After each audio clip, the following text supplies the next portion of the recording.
I promise I'm not gonna cry. Because I'm a man. Woo. Good evening, everybody. Before I will start my short speech, you should call your kids, your grandkids, to tell them that they have to go to sleep today early without you, because you're gonna be a little bit later home. But I'll try to keep it short. So it's bad that we ate already everything and the desserts and nothing else. We have to order some breakfast. But anyway, I'll try to keep it short. Before I will start my small speech, I want to express my feeling. The words honored, proud, happy, not even enough can explain what's happening in my soul right now, because 3-4 months ago when Bart called me up and said that I was inducted into the Hall of Fame, I took it like it is. Oh, okay, good, I inducted the Hall of Fame, very nice, I love it. But now you actually realize what it is, and those words cannot even describe it. It's a privilege to be inducted into the Hall of Fame among so many monsters of gymnastics, and maybe someday I can tell my grandkids that I was one of the first 70 who got inducted into the Hall of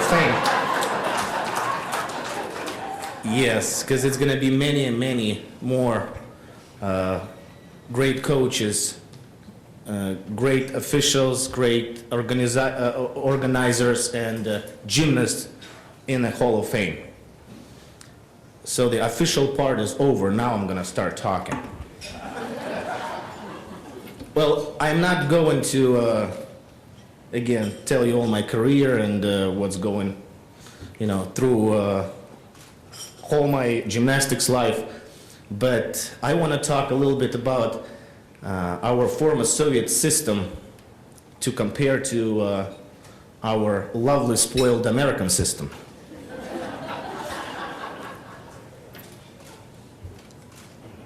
We grew up in former Soviet Union in the communist regime as the robots.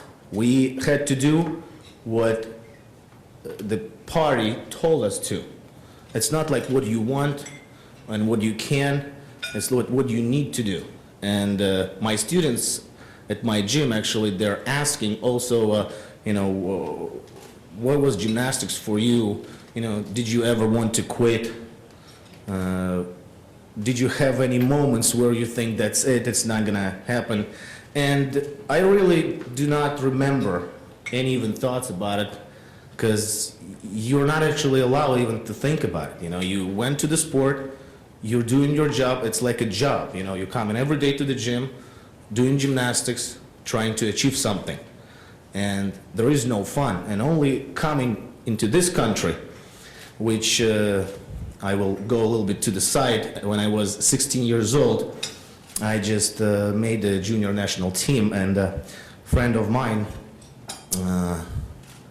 we had a bet with a friend of mine. I said that, after my career or even during, I will be living in the United States.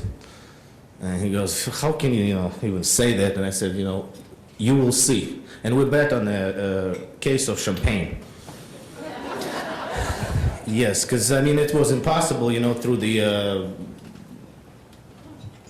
metal barrier of the communist country to go and live somewhere in the country unless you are thrown out of the country, like some of our greatest professors and painters and scientists. And when that happened, actually, right after '92 Olympics, I was invited to United States to do shows and to do some advertisement, and that's where I had a good opportunity to bring my family, have a child in United States, so I will be, make sure that my children are safe, and my wife will be safe on the delivery. So this country, you don't even realize, guys, you live here, most of you Native Americans, and you don't actually even realize in what country you're living in. Yes, thank you.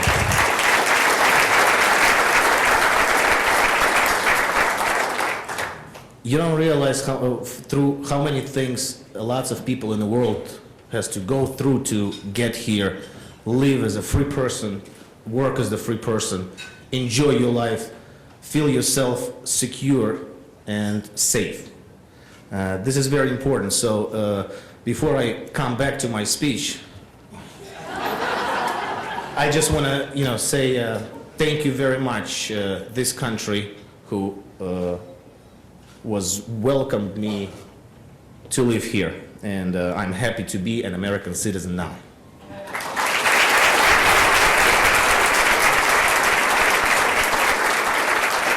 I always try to explain it to my students, but they don't understand that, It's unbelievable. So, where was I? Yeah, it was a long step to the side, right? One thing I want to say also, when we were training in our country, as I repeat myself, as a robots, as the cyborgs, just to do the job what party and Communist Party and what the head coach is telling you, you don't have in your mind that there is something else, there is other enjoyment in life, and you have to kind of make your life more wider in the understanding of just doing something else, but you didn't think about it. And when my kids were asking me, have you ever want to quit, I didn't even know what to answer them because it didn't even come up to my mind. But of course, to every gymnast in their career, at least one time coming the question, are you good enough? Can you continue? Maybe it's better to stop. And it happened to me also, of course. Of course, I didn't have any thoughts about quitting. I was just devastated that in a whole year you can learn anything, you can move on. And Olympic Games in 1984 in Los Angeles, actually our country boycotted it, the same as you boycotted it and other countries, the Moscow Olympiad. But they showed the Olympic Games on TV, and I saw Olympic Games and the music. Each Olympic Games, they have a different music when you go from event to event or during the commercial or advertisement. And this music came up to my soul, and I thought, that's it, I want to be there, I want to do it, and I will. And thank you, Bart, of saying that, I'm like kind of 100%. Yes, I am. I'm kind of, if I have a goal, nothing's going to stop me, unless there is a beautiful blonde girl in the front of it. So that's, yeah, sorry. I had to say that, Before I came up here, I was telling myself, do not say anything, then you're gonna regret. Just be very careful. This is not your students. This is, another environment, and just be careful. But I can't just stand, I just have to say something like that. I'm sorry. Well, I have lots of things to talk about, but it's again, it's getting late. We have one more inductee after me, and by the way, it's going to be the hardest way for her to talk after all five of us, because we definitely said everything already, 100%. But Dominic is a professional PR person. Yeah, so she'll find a way to make it a little bit different, and obviously it's going to be more proper than I did, of course. Absolutely. Yes, but that's why I was called a bad boy of gymnastics, and there's supposed to be someone bad, right? So life is not a good life if there is nothing like that. So, I mean, I think you agree with me. One more time, I appreciate and I want to thank all the board of members of the Hall of Fame to induct me into this, as I said already, monster gymnastics Hall of Fame, and I'm really happy, thrilled, and just thank you very much.